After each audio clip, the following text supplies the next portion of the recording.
नमस्कार, आप देख रहे हैं उत्तराखंड का महासंग्राम और आपके साथ मैं हूं निशा रौतेला। उत्तराखंड में डबल इंजन की सरकार की ये कोशिश है कि केंद्र से संचालित होने वाली योजनाओं का लाभ ज्यादा से ज्यादा उत्तराखंड वासियों को मिले और सीएम धामी केंद्र की योजना से प्रदेश की जनता को लाभान्वित करने का हर संभव प्रयास कर रहे हैं। प्रदेश में डबल इंजन की सरकार की यही कोशिश है कि केंद्र से संचालित होने वाली योजनाओं का लाभ ज्यादा से ज्यादा उत्तराखंड वासियों को मिले।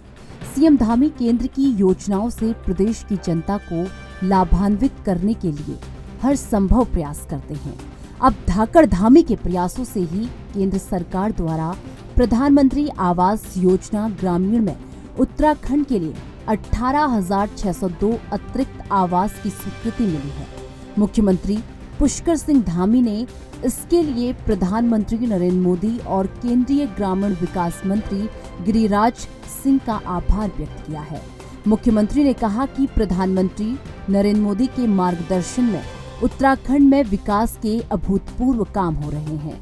सीएम धामी के मुताबिक अंतिम छोर पर खड़े व्यक्ति तक विकास का लाभ पहुंचाने का प्रयास किया जा रहा है।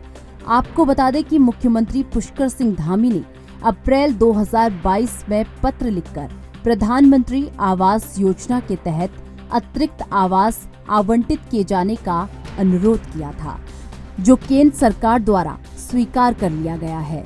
धामी के इस अथक प्रयास का बीजेपी एक तरफ जहां गुणगान कर रही है, वहीं कांग्रेस का कहना है कि ये आवास उन लोगों को मिलने चाहिए आपदा में जिन लोगों के मकान क्षतिग्रस्त हुए हैं।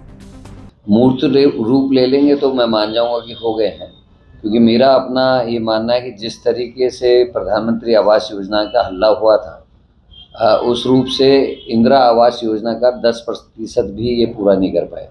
जो इंदिरा आवास योजना चलती थी कांग्रेस के समय में, उसका 10% भी ये आच्छादित नहीं कर पाए। और इसमें जिस तरीके की बाध्यताएं हैं, जियो टैगिंग और जिस तरीके के नियम कानून है, मुझे नहीं लगता कि जो आवास दिए गए हैं ये पूरी तरीके से लोगों को इसका लाभ बने ही उन्हीं के लिए हैं। उन्हीं को तो मिलना ही उन्हीं को चाहिए, उन तक पहुँचेगा तो कहना गलत है।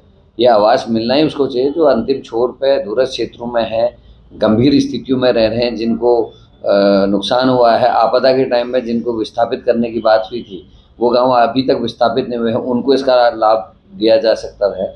लेकिन इसके लिए बड़ी लंबी प्लानिंग की आवश्यकता है और जो नियम है उनको थोड़ा स्थापित नहीं हुए हैं, उनको इसका लाभ दिया जा सकता है। लेकिन इसके लिए बड़ी लंबी प्लानिंग की आवश्यकता है और जो नियम है उनको थोड़ा स्थिर। ये बहुत ही स्वागत योग्य निर्णय है केंद्र सरकार का, आदरणीय प्रधानमंत्री जी का। और यहाँ के जो व्यक्ति हैं, निवासी हैं, उनकी सुविधाओं का ध्यान रखते हुए, जैसे आदरणीय स्वर्गीय दीनदयाल उपाध्याय जी ने भी कहा है कि समाज के अंतिम पायदान में जो व्यक्ति खड़ा है, उसके विकास के लिए, उसकी सुविधाओं के लिए हमारी सरकार कटिबद्ध है, प्रतिबद्ध है, वचनबद्ध है। उसी दिशा में आदरणीय नरेंद्र मोदी जी ने ये निर्णय लिया है और उत्तराखंड के लिए उनके मन में बहुत बड़ा स्थान है और मोदी जी हर समय उत्तराखंड के साथ खड़े हैं। केदारनाथ से भी उन्होंने पूरे देश को संबोधित करते हुए कहा था कि आगामी जो दशक है वो उत्तराखंड का दशक।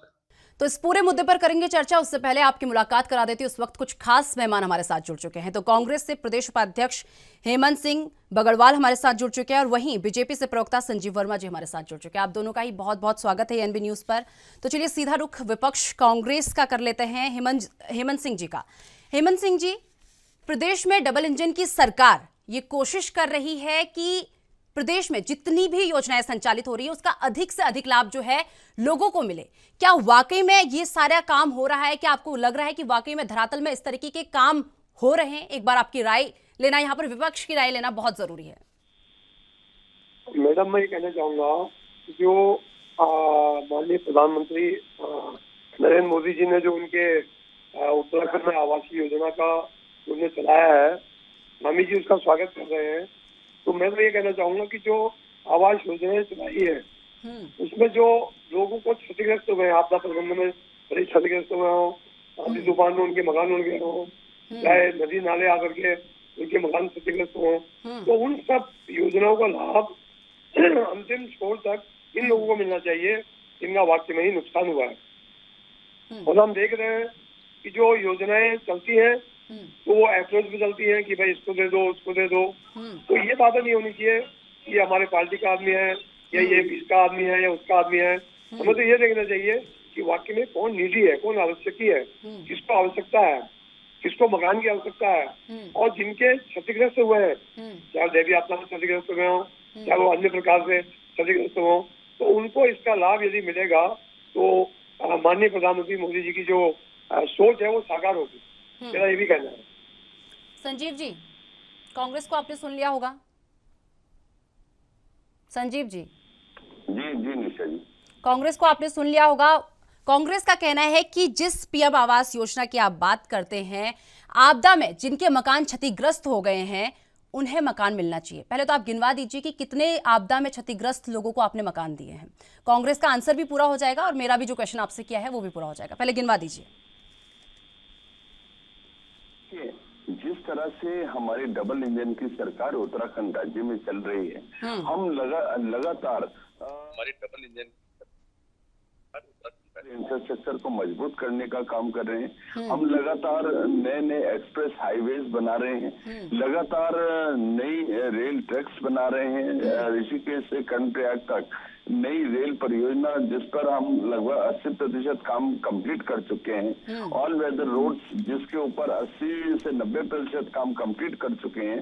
जो हमारी चारधाम यात्रा का एक लाइफलाइन के रूप में हम जिसको विकसित करने जा रहे हैं, जिससे हमारे उत्तराखंड की जो आर्थिकी का जबरदस्त विकास होने वाला है। इस वर्ष 45 लाख से अधिक श्रद्धालु चारधाम यात्रा पर आए और मैं सोचता हूँ आने वाले समय में यह संख्या करोड़ों में पहुंचने वाली है। जिस प्रकार से माननीय प्रधानमंत्री जी का कहना और उनकी एक स्पष्ट सोच, जिस तरह से उत्तराखंड के प्रति वो उनका एक विशेष लगाव और एक विशेष प्रेम रहा है। और वो उन्होंने कहा कि इस सदी का जो तीसरा दशक यानी जो वर्तमान में चल रहा है वो उत्तराखंड का दशक होगा और इसी दिशा में हम लोग लगातार काम कर रहे हैं। हम लगातार केदारनाथ में जो रोपवेज की हम अभी माननीय प्रधानमंत्री जी ने घोषणा की, हेमकुंड साहिब के लिए जो रोपवेज की घोषणा की, और कुमाऊं मंडल में जो मानसखंड श्रृंखला के अंतर्गत जो हम रोपवेज बना रहे हैं, जो हम पर्वतमाला योजना के अंतर्गत नए नए हाईवेज बना रहे हैं, विकसित कर रहे हैं। जिस प्रकार से हमने माणा तक माननीय प्रधानमंत्री जी का भी विगत दिनों जो दौरा हुआ उसमें माननीय प्रधानमंत्री जी ने माणा तक डबल लेन सड़क की घोषणा की। तो एक तरह से हम सीमांत क्षेत्रों तक अपनी जितनी भी योजनाएं हैं उनको सीमांत क्षेत्रों तक रहने वाले जितने भी हमारे नागरिक हैं, जितने भी हमारी जनता है, उन तक लाभ पहुंचाने का हम लोग पूरा प्रयास कर रहे हैं। और उस दिशा में हम लोग बहुत गंभीरता के साथ हम लोग काम कर रहे हैं और ग्राउंड जीरो पर हम लोग काम कर रहे हैं। बात रही अभी माननीय मुख्यमंत्री श्रीमान पुष्कर सिंह धामी जी, उन्होंने माननीय प्रधानमंत्री श्रीमान नरेंद्र मोदी जी से आग्रह किया था कि उत्तराखंड को कुछ अतिरिक्त जो आवास योजना के अंतर्गत अतिरिक्त आवास उपलब्ध कराए जाए। उसमें माननीय प्रधानमंत्री जी ने बड़ा मन दिखाते हुए 18,602 अतिरिक्त आवास की जो घोषणा की, उसके लिए माननीय प्रधानमंत्री जी का और माननीय केंद्रीय मंत्री श्री गिरिराज किशोर जी का हम हृदय से धन्यवाद करते हैं। उत्तराखंड की समस्त जनता की ओर से, भारतीय जनता पार्टी की ओर से माननीय हमारे प्रदेश अध्यक्ष जी इस बात की पूरी प्रशंसा लगातार प्रधानमंत्री जी कर रहे हैं। और जी तमाम योजनाएं आपने गिनवा दी है, लेकिन आपने मेरे प्रश्न का उत्तर नहीं दिया संजीव जी, और ना ही कांग्रेस को संतुष्ट किया अपने उत्तर से। कांग्रेस का ये पूछना था कि आपदा में जितने मकान क्षतिग्रस्त हुए थे उनमें से कितने लोगों को आपने आवास दिया है, जिन्हें जरूरत थी मकान की उसमें से कितने लोगों को आवास दिया गया है। ये प्रश्न का आंसर अभी तक आपने नहीं दिया। निशा संजीव जी, जी, हाँ जी। निशा जी, देखिए आपने जो प्रश्न किया, आपदा से ग्रस्त जितने लोगों के मकान क्षतिग्रस्त हुए थे, उनको सरकार के द्वारा, माननीय मुख्यमंत्री जी के द्वारा पूर्व में ही उन लोगों को सहायता राशि भी दी गई अपने मकानों की मरम्मत के लिए, और सरकार उन लोगों के साथ लगातार खड़ी है, और उन लोगों को जो भी उनकी जो भी आवश्यकता होगी, जो भी उन लोगों की क्षति हुई है, उसकी तमाम क्षतिपूर्ति करने के लिए हमारी सरकार हर समय उन लोगों के साथ है। और उनको यदि आवास की वो देखा जाएगा कि उन लोगों को यदि आवास की वहाँ पे आवश्यकता है, तो उसके ऊपर भी सरकार बहुत गंभीरता से कदम उठाएगी और उनकी आवश्यकताओं की पूर्ति की जाएगी। चलिए, लगातार हेमंत जी भी हमारे साथ जुड़े हैं। सर, आप बीजेपी के विकास पर सवाल उठा रहे हैं कि बीजेपी को ऐसा करना चाहिए, बीजेपी को वैसा करना चाहिए। सर, अगर आपने विकास किया होता तो आपकी सरकार भी रिपीट हो जाती उत्तराखंड में, जिस तरीके से बीजेपी की सरकार रिपीट हो गई है? सर, सरकार में विकास का जितना विकास कांग्रेस पार्टी ने उत्तराखंड में किया है, तो चाहे माननीय न्यायाधीश तिवारी जी जो हमारे पूर्व मुख्यमंत्री थे, उनके कार्यकाल की बात हो, या 2012 से लेकर के 17 की बात हो, इतनी सड़कों का जाल कांग्रेस के कार्यकाल में, सरकार के कार्यकाल में बिछा है, शायद ये 50 साल में भी नहीं कर पाएंगे। और जहाँ तक प्रश्न है कि अभी आपने इनसे पूछा कि भाई भी आपका में कितने मकान क्षतिग्रस्त हुए हैं, तो ये तो घुमा रहे हैं कि भाई रेल का विकास, इसका विकास, सड़कों का विकास, ये बात का जवाब नहीं दे पा रहे हैं। हम तो कह रहे हैं अगर आप बात का जवाब दें कि आपने कितने मकान किए हैं, आपने कितने मकान बनाए हैं, कितने मकान लोगों को चाहिए, और गरीब लोग उसमें कितने हैं, और जो नदी के आसपास क्षतिग्रस्त हुए हैं, चाहे वो पहाड़ों में क्षतिग्रस्त हुए हों, चाहे प्लेन्स में क्षतिग्रस्त हुए हों, वो कितने लोगों को इन्होंने मकान दिए, इस बात की वो ये संख्या बता ही नहीं पा रहे हैं।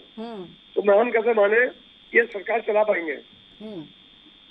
संजीव जी, संतुष्ट नहीं हो रखी है कांग्रेस अभी तक। अभी भी कांग्रेस आपसे आंकड़े मांग रही है कि आंकड़े दीजिए हमें, कितने मकान आपने बनाए हैं। संतुष्ट नजर नहीं आ रही अभी भी आपके उत्तर से कांग्रेस।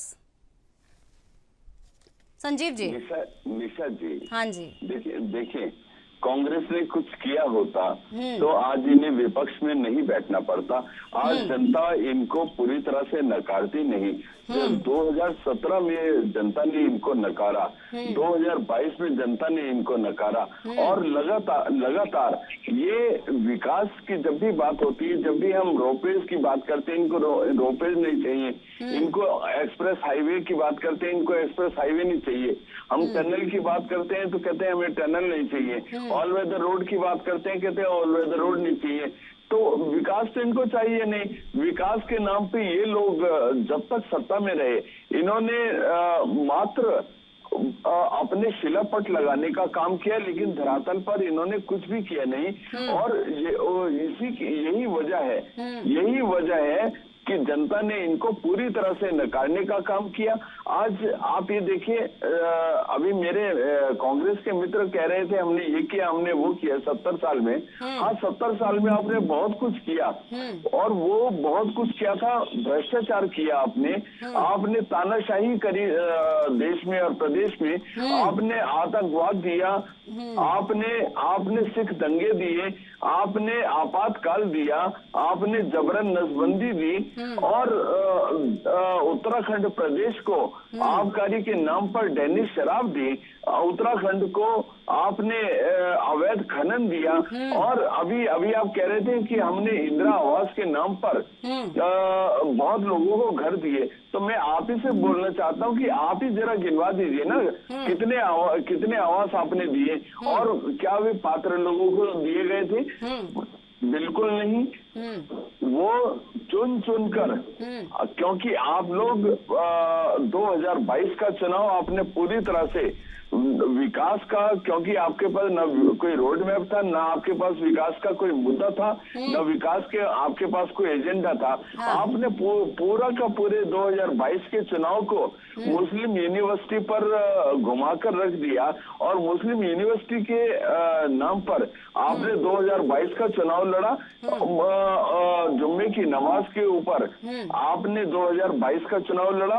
और यदि इंदिरा आवास योजना के अंतर्गत कुछ मकान बाई चांस, मैं शब्द इस्तेमाल कर रहा हूँ बाई चांस दिए भी गए होंगे, तो वो एक विशेष वर्ग को वो भी चिन्हित करके कि वो इनका वोट बैंक है, मात्र वोट बैंक को साधने के उद्देश्य से ना इन्होंने गरीबी का मापदंड देखा, ना गरीबी का आधार देखा, ना इन्होंने ये देखा कि वो समाज के अंतिम पायदान पे खड़ा है। चलिए संजीव जी, आपके उत्तर भी ले लेते हैं। हेमंत जी, जिस तरीके से आपका पूरा खाका पेश करके रख दिया, आपके पूरे आंकड़े पेश करके रख दिए हैं बीजेपी ने। बीजेपी कहती है कि आपने क्या दिया, आपने भ्रष्टाचार दिया, आपने आतंकवाद दिया, आपने आपातकाल जो है दिया है, क्या कहेंगे? आतंकवाद और भ्रष्टाचार इनसे पूछिए कि जो इस समय सरकार आतंकवाद कर रही है, भ्रष्टाचार कर रही है, जातिवाद कर रही है, और हम तो जो हिंदुस्तान में रहते हैं वो सब हिंदुस्तानी है, चाहे वो हिंदू हो, चाहे मुस्लिम हो, चाहे सिख हो, चाहे ईसाई हो, चाहे कोई भी हो। हम किसी कौम को कोसते नहीं है। कौम के धर्म अपने अपने होते हैं। हमारा धर्म हिंदू है तो हमारा अलग होगा। आज इन्होंने अयोध्या मंदिर बताया, सबने स्वागत किया, इवन मुस्लिम समुदाय ने भी स्वागत किया। तो हम इनसे पूछना चाहते हैं कि जो आज इतना बड़ा ये इस हिंदुस्तान में आदमी से आदमी को लड़ा रहे हैं, जाति से जाति को लड़ा रहे हैं, और यहाँ पे कह रहे हैं कि ये विकास हमने किया। अगर आज इस हिंदुस्तान में 70 साल में कांग्रेस के सरकार विकास नहीं की होती तो और ये क्या कर पाते? सुई से लेकर के सब्बल तक तो कांग्रेस ने बनाए हैं। पहाड़ों में जितनी रोडें बनाई है वो सब कांग्रेस ने बनाई है। अगर ये 5 साल में 10 साल में पूरे हिंदुस्तान को इन्होंने क्या सवार दिया है? क्या कांग्रेस ने कोई कार्य नहीं किया था? यदि 10 साल में सवारा है तो ये उत्तराखंड को 5 साल में क्यों नहीं सवार पाए? हम उनसे इनसे पूछना चाहते हैं। आज तीर्थ की बात करते हैं, बद्रीनाथ केदारनाथ की बात करते हैं, कितने एक्सीडेंट हो रहे हैं, कितनी गाड़ियां गिर रही हैं, कितने लोग मर रहे हैं, तो ये उनकी सुरक्षा कहाँ कर पा रही है? चलिए हेमंत जी, थोड़ी देर आपको यहाँ पर रोकना चाहूंगी। हमारे साथ आपसे भी प्रदेश उपाध्यक्ष उमा सिसोदिया जी हमारे साथ जुड़ चुके हैं। सर, आपका बहुत बहुत आभार, आप हमारे साथ एएनबी न्यूज पर जुड़े हैं। सर, जिस तरीके से अगर बात कर ली जाए, प्रदेश की डबल इंजन सरकार ये कह रही है कि प्रदेश में जितनी भी योजनाएं संचालित हो रही हैं वो हर एक योजना हम लोगों तक पहुंचाएंगे, ऐसा ही कह रही है। क्या वाकई में आपको ऐसा लग रहा है कि धरातल पर इस तरीके के काम हो रहे हैं, वाकई में लोगों तक सभी योजनाएं पहुंच रही हैं? जिस तरीके से क्या कहते हैं विपक्ष कांग्रेस ने यहाँ पर अपना राय रखी है, एक बार आपसे भी राय जानना चाहेंगे कि वाकई में ही क्या लग रहा है कि सच में धरातल में इस तरीके के काम देखने को मिल रहे हैं? देखिए, सबसे पहले मैं एक करेक्ट कर दूं कि मैं विपिन खन्ना हूं और आम आदमी पार्टी से प्रदेश प्रवक्ता हूं। थोड़ा कंफ्यूजन ये हो गया कि मैं थोड़ा लेट जुड़ पाया, समस्या ये हो गई। चलिए माफी मांगते हैं। जी जी। बाकी रही बात भारतीय जनता पार्टी की, कि भारतीय जनता पार्टी ये कहते नहीं थक रही है कि विकास की योजनाओं का लगातार धामी जी शिलान्यास कर रहे हैं, जन जन तक विकास पहुंच रहा है। ये केवल और केवल जनता को भ्रमित करने का एकमात्र षड्यंत्र है। अभी आपको पता होगा कि विधानसभा भर्ती घोटाला भारतीय जनता पार्टी ने चुन चुन के लोगों को रोजगार दिया, विधानसभा में अपने लोगों को जोड़ा। अभी आपको पता होगा कि यूके ट्रिपल एससी, जिसमें भारतीय जनता पार्टी के नेताओं ने चुन चुन कर लोगों को रोजगार दिया, पेपर लीक करवाए। अभी अंकिता भंडारी हत्याकांड, भारतीय जनता पार्टी के नेता जिन लोगों ने उनकी बच्ची की हत्या की। तो ये विकास, अभी माननीय मुख्यमंत्री जी कह रहे थे हमने पूरा उत्तराखंड को गड्ढा मुक्त कर दिया। अब गड्ढा मुक्त करने के बाद फिर ये कहते हैं कि हम चिंतन शिविर कर रहे हैं। मेरा मानना है कि चिंतन शिविर ना करके इनको आत्ममंथन करना चाहिए, क्योंकि उत्तराखंड के अंदर पिछले 22 सालों से जितनी समस्याएं हैं उसमें स्वास्थ्य की है, शिक्षा की है, सड़क की है, रोजगार की है। अगर शिक्षा को हम देखें तो अभी एक सर्वे के मुताबिक 35 राज्यों में उत्तराखंड का 33वां नंबर है। अगर 2 राज्य ना होते तो हम पीछे से टॉप करते। तो ये विकास है। अगर स्वास्थ्य सेवाओं की हम बात करें तो उत्तराखंड की महिला को प्रसव पीड़ा के दौरान 5-5 किलोमीटर पैदल चलना पड़ता है, उसको हॉस्पिटल नहीं मिलता है, उसको एम्बुलेंस नहीं मिलती है। ये हाल है। उसके बाद उसको सड़क पर नवजात को जन्म देना पड़ जाता है। ये स्थिति उत्तराखंड की है। और ये कहते हैं विकास, ये पता लगे रोजगार बेरोजगारी के मामले में हिंदुस्तान के अंदर उत्तराखंड नए नए आयाम गढ़ रहा है। तो कौन सा विकास कर रहे हैं? आज उत्तराखंड में बेरोजगार संघ हो, महिला मोर्चा हो, तमाम ऐसे लोग हैं जो हर व्यक्ति जो है उत्तराखंड का कभी सचिवालय का घेराव कर रहा है, कभी मुख्यमंत्री आवास का घेराव कर रहा है। दुनिया भर के समस्याएं जो पैदा उत्तराखंड के अंदर हो रखी हैं, ये इनका विकास है। अगर धामी जी ने सही में विकास या भारतीय जनता पार्टी ने सच में विकास किया होता तो आज लोग सड़कों पर ना घूम रहे होते, इनकी हाय हाय ना कर रहे होते। संजीव जी, सुन लिया होगा, आपसे कहा जा रहा है कि चिंतन शिविर करने की जगह आप आत्ममंथन कीजिए। आपको आत्ममंथन करने की नसीहत दी जा रही है, तमाम कमियां गिना दी है, क्या कहेंगे? निशा जी, हाँ जी, देखिए मेरे भाई खन्ना साहब विपक्ष में है। अगर सरकार के विकास उसकी हामी भरेंगे, उसकी तारीफ करेंगे, तो इनके हाईकमान को एक लेटर पकड़ा के पार्टी से बाहर का रास्ता दिखा दे। इनका धर्म है विपक्ष हमारी आलोचना करना, ये अपना धर्म निभा रहे। और यदि चलिए विपिन जी पहले सुन लेते हैं, संजीव जी को सुन लेते हैं। विपिन जी, एक मिनट, विपिन जी पहले संजीव जी को सुन लेते हैं, उनका उत्तर सुन लेते हैं, फिर आपकी राय भी ले लेंगे। जी संजीव जी। निशा जी, देखिए अभी मेरे भाई खन्ना साहब ने बोला विधानसभा भर्ती की बात करी, उसके ऊपर हमने इंस्टेंट सरकार ने संज्ञान लिया और माननीय विधानसभा अध्यक्ष जी को आग्रह करके तमाम भर्तियों को निरस्त करने का आग्रह किया और भर्तियों को निरस्त भी किया गया। उसके बाद यूके SSS की जैसे ही माननीय मुख्यमंत्री जी के संज्ञान में बात आई, उन्होंने इसके ऊपर इंस्टेंट एक्शन लिया। 45 से अधिक लोगों को जेल के सलाखों के पीछे भेजा गया। उस यूके SSS के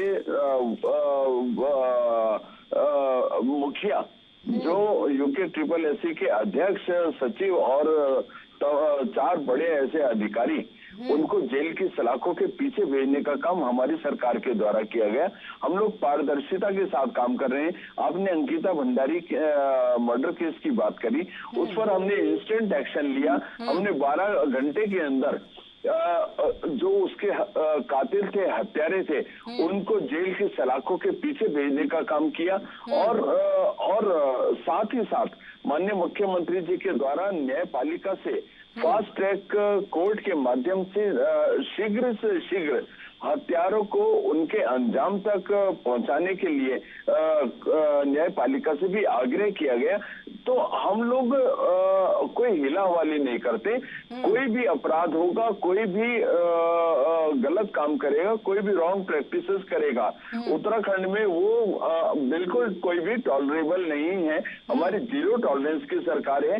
जो भी व्यक्ति कोई भी गलत काम करेगा, कोई भी भ्रष्टाचार करेगा, चाहे छोटा हो, बड़ा हो, मंझला हो, चाहे किसी भी स्तर का हो, किसी को भी हम लोग बख्शने के मूड में नहीं है, किसी को भी हम बख्शने वाले नहीं है।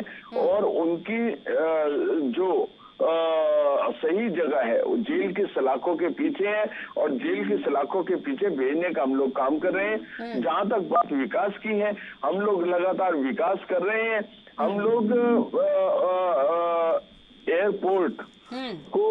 एयरपोर्ट हो, रेल हो, रोड्स हो, जितना भी हमारे कन्वेंस के जितने भी हमारे साधन हैं उसको विकसित करने का और अधिक हम लोग काम कर रहे हैं, ताकि हम उत्तराखंड की आर्थिकी को और ज्यादा सुदृढ़ कर सकें और ज्यादा विकसित कर सकें।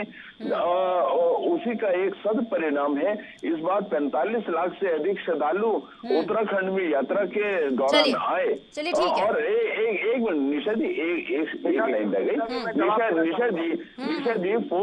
निशा जी अभी तक जो उत्तराखंड की एक जीडीपी थी 4.7 थी, जो बढ़कर 7% हुई है। ये हमारी उपलब्धि है, ये हमारा कीर्तिमान है। इसके लिए माननीय मुख्यमंत्री जी बधाई के पात्र हैं। जी विपिन जी। निशा जी, मैं बात का जवाब देना चाहूंगा वर्मा जी, बिल्कुल। एक एक करके बात का जवाब देना चाहूंगा। ये कहाँ से आंकड़े लेके आते हैं जीडीपी के? उत्तराखंड के अंदर इस टाइम कारोबार बिल्कुल ठप पड़ा हुआ है। चलिए मैं क्रम वाइज इनकी बात का जवाब देता हूँ। इन्होंने विधानसभा भर्ती की बात करी। विधानसभा भर्ती में भारतीय जनता पार्टी की सरकार अपनी पीठ थपथपा रही है। किस आधार पे पीठ थपथपा रही है? ये जीरो टॉलरेंस की बात करते हैं। आपने कुछ कर्मचारियों को बाहर का रास्ता दिखाकर बाकी जो 2000 थे और 2016 तक के कर्मचारी हैं उनको आपने यथावत रखा। पहली चीज। अब जीरो टॉलरेंस पे हम बात करते हैं। जिस अपराधी ने अपराध किया उसके अंदर इनके जो मंत्री हैं प्रेमचंद अग्रवाल जी, जो इनके विपक्ष के नेता रहे हैं, जो पूर्व विधानसभा अध्यक्ष रहे हैं कुंजवाल जी, उनसे सवाल करने का सरकार ने हिम्मत तक नहीं दिखाई। अब हम यूके ट्रिपल एससी पे आते हैं। अब ये कह रहे हैं कि हमने 45 लोगों को अंदर कर दिया, उसमें से 25 लोग जमानत पर बाहर आ चुके हैं और हाकम सिंह का हाकम अब तक इनकी पकड़ से बाहर है। अब हम आते हैं इनके विकास पे। आप जाकर पहाड़ पर देखिए, जहां पर सड़कें नहीं है, जहां पर बिजली नहीं है, जहां पर पानी नहीं है, जहां बेरोजगारी चरम पर है, स्वास्थ्य सेवाएं नहीं है, शिक्षा व्यवस्था नहीं है। आपके स्कूल जो है, कितने स्कूल आप लोग बंद कर चुके हैं। कौन सा आंकड़ा लेके आ रहे हैं? मेरी समझ से परे है। चलिए, लगातार हमारे मेहमान हमारे साथ बने हुए। फिलहाल वक्त हो चुका है एक छोटे से ब्रेक का। ब्रेक के बाद फौरन हाजिर होते हैं।